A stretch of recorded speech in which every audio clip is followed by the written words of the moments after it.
nahuling nagbablog. Wanted pala, puta. Yung sa Cavite, vlogger nahuli dahil Tarantado na. wanted na ng 10 years, nahuli. Kahapon lang. Nag-post kasi na ano yung shota niya, ayun, nadali. Ano, lumabas yung mukha niya, yun, nakita ng mga ano, pulis. Ay wanted. Taka naman yung shota eh. Kaya itong pagbablog na to, maganda pa rin to.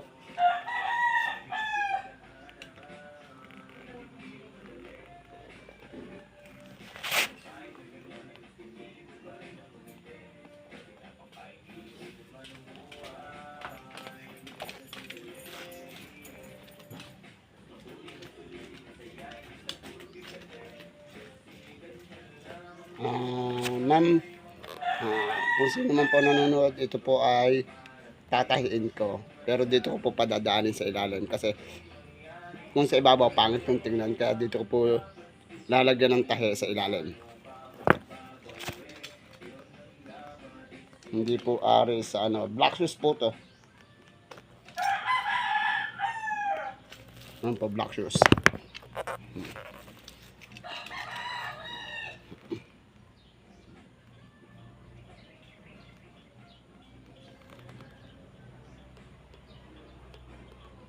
Iba naman si ate.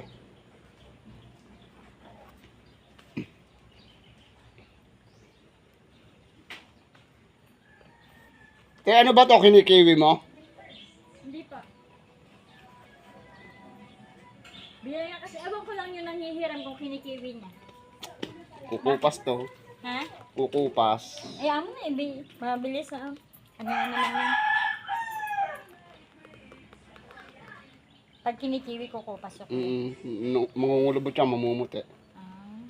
Baka yung nangihiram. Pagka ano pa kulayan mo. Anong kulay ko? Eh, ano na eh, luma na naman yan eh. Magiging bago yan. Eh. Saan papakulay sa'yo din? Oo, pagka gusto mo. Bigay ko na lang sa'yo ng 80. Ang kulay. Kasi anak ka pala ni Lauporing eh. Pero yung kulay na yun eh. Mahal yan. Hindi pa nga napasyal yung ano, yung nagpe-frame naman ng ano, picture. Yung binaano sa kahoy. Naabang ako din yan eh. Sino? Si Hindi ko alam eh. Parmano? Tiga dun sa likod?